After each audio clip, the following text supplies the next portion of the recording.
This is the Mattel Jurassic World Camp Cretaceous Epic ROARIN T-Rex, as if we can't get another T-Rex. Yikes.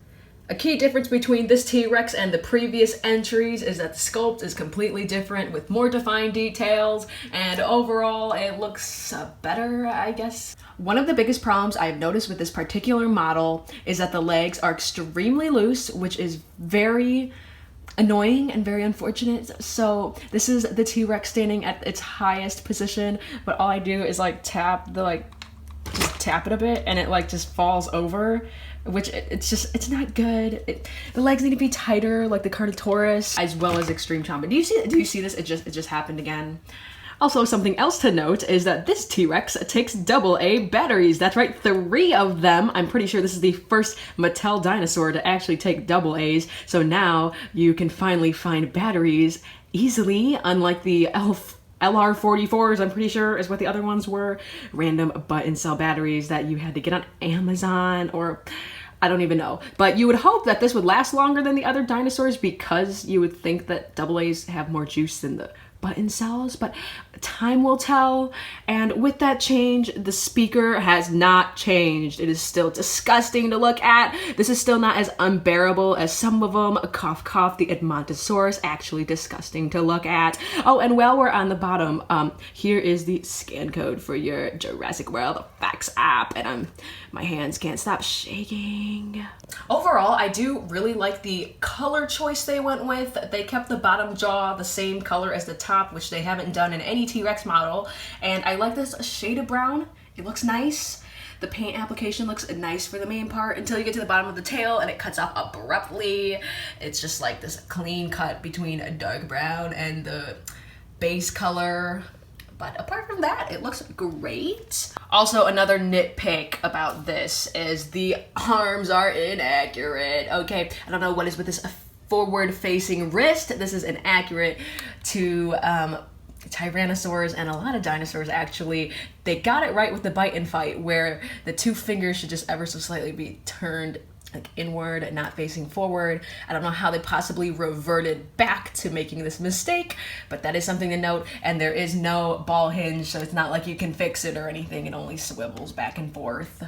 Even though this model has very loose legs, I do like the Primal Attack dinosaurs, how their legs move with each other, like not independently. I mean, they can if you try. It makes it easier to puppeteer the dinosaur when the legs move as one. My favorite feature with the Primal Attack dinosaurs is you can control the neck and head with the tail simply by holding the tail, and then as you twist the tail, oh, here goes the legs. Yikes. As you twist the tail, you can move the head, the neck.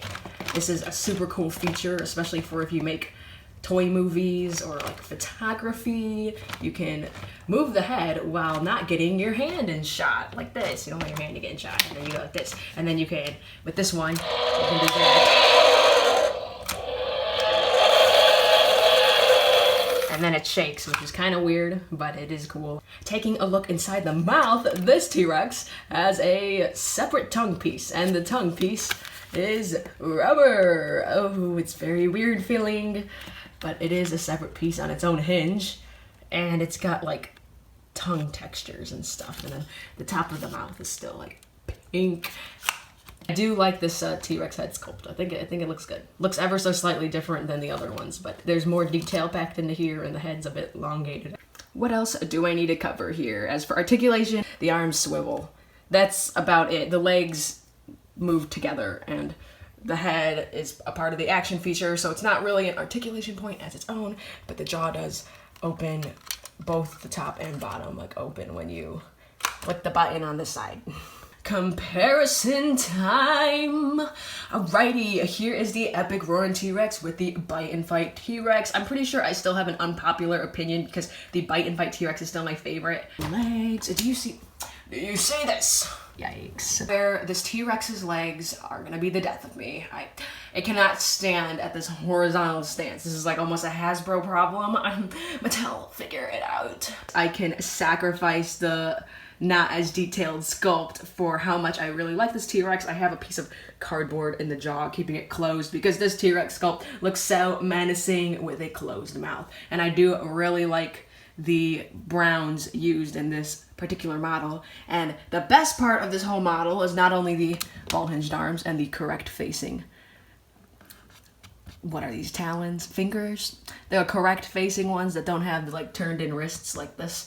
I like those, but the best part of this whole figure is the stable legs like this. You just plop it down, you like shimmy it a bit.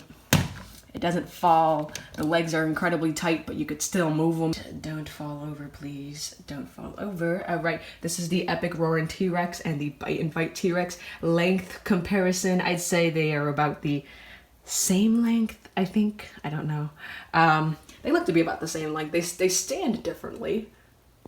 They have completely different postures. I still do like the Bite and Fight's posture better than the Epic ROARIN T-Rex. I'm pretty sure I'm the only one who thinks that, since everybody thinks Epic ROARIN T-Rex is the best T-Rex yet. Can we just look at this for a second? I try to get it in the stance. Like, this is the stance that it came in the box, and then I'm so glad I got this $10 off. I guess this T-Rex is just gonna constantly have to be looking down or standing all the way up. I really don't know what the problem is with these legs. They are annoying the crap out of me. But back to our little comparisons. This is the Extreme Chompin' T-Rex. I don't have it in the orange color since I figured that one looked too much like the Thrash and Throw T-Rex. So this is the Bull T-Rex from the Lost World, or it's supposed to be. And it is smaller than the Extreme Chompin because the Extreme Chompin fits more of the size of the Bite and Fight and the Thrash and Throw, which is more in scale with the 3 3/4 line. This is kind of more of a, I don't know, teenage Rex or juvenile T-Rex. And also, to mention, the Extreme Chompin T-Rex has ridiculously long feet. I don't know if anyone else has noticed this, but the toes, especially on the bottom, the toes are very long, and it is almost concerning. I don't know why they made the feet different. They could have just kept the same foot sculpt as the other T-Rexes. Also, this model, it has a ball hinged arm, but in a weird way. Like, you can't see the joint, but it does go out like this if you wanted to, like that. See, isn't that weird? I don't know what, it's almost like a hidden feature that no one knew about. I don't know, apart from the squeaky neck and everything. But yeah, anyway, that's what these two look like next to each other. You can kind of see that the Extreme Chompin' one is just a little smaller. And here is the Epic ROARIN T-Rex with Mattel's Thrash and Throw T-Rex, which came out in 2018. This was originally the best T-Rex. I'm starting to see a trend that the best T-Rex is always the newest one they release, but this one is also electronic along with this one. One thing that electronic T-Rexes have in common is they have trouble standing, but now, after dealing with the Epic ROARIN T-Rex, I'm starting to, I don't know, prefer having to deal with this one's standing issues over this one's, which is insane because this one's pretty annoying. I took the batteries out because of the stomping under the feet. In terms of size, they look to be about the same. Actually, this Thrash and Throw T-Rex is a teeny bit longer on at the tail, I'd say, but then again, it's like standing normally, unlike the Epic ROARIN T-Rex. I never realized how orange the Thrash and Throw T-Rex is when you look at the newer ones that are brown. I still think this is a pretty okay T-Rex. This is like the oldest, and then this is the newest, so yeah. Alright, I guess we can do some human comparisons. Here is the Epic ROARIN T-Rex in comparison with some legacy humans, and Darius, because he is kid-sized, so I figured you would want to see what a kid-sized human would look like next to the T-Rex. And then here it is with the Jeep Wrangler. I'd say that it is in scale. Then again, I've never seen a T-Rex in real life, so I wouldn't know. I mean, I've seen skeletons in the museum, but it's kind of been a long time. So you can kind of get an idea of like what a 6-foot person would look like, and like, I don't know how tall Darius is, like 5 feet, maybe more like 5'5" or something. I have no idea, but there is the Epic ROARIN T-Rex with some legacy humans and the Jeep.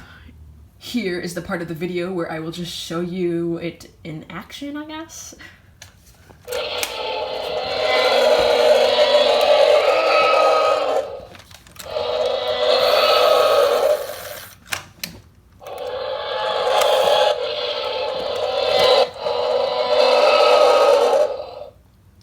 I don't like when the sounds interrupt each other when you click the button multiple times.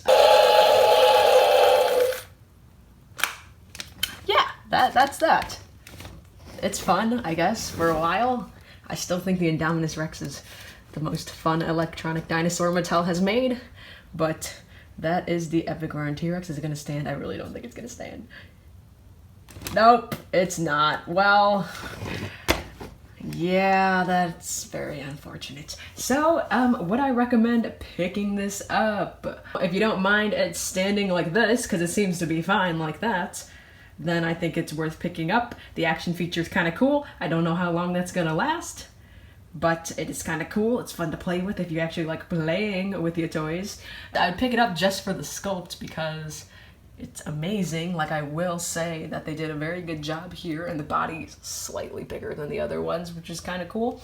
So if you can basically set aside the terrible legs, I think it is a good T-Rex. Maybe my rating out of 10 for this would be like a, I don't know, maybe a 7 out of 10 or an 8 out of 10. If the standing issue wasn't a problem, I might rate it higher. If you enjoy this style of super casual toy reviews, be sure to leave a like, or be sure to check me out on Instagram at Graphics of Jurassic and Jurassic Funko Fanatic. Yeah, be sure to like the video and subscribe.